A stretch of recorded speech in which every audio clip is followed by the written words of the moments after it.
Have an annoying clicking sound coming from inside the dash? The clicking happens when cycling the air recirculation door.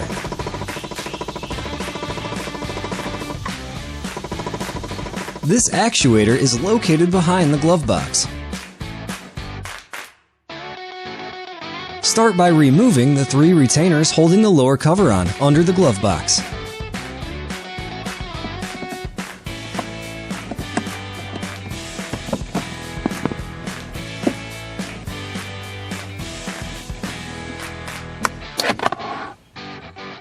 Pull the 3 hinge pins that the glove box lid pivots on.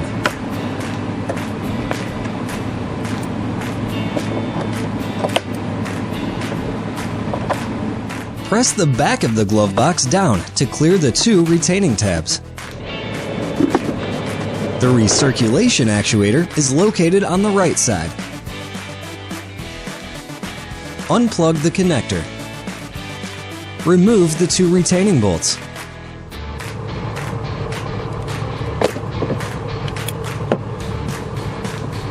Notice the alignment of the faulty actuator on the left and the new actuator on the right.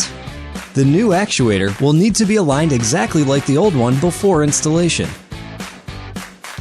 To do this, we plug in the new actuator and adjust the recirculation control to rotate the motor to match the old one. Be patient. It may take a few tries to match it exactly. Once aligned properly, the new actuator will slide onto the shaft and bolt back to the case. Test the newly installed actuator for correct operation and noise.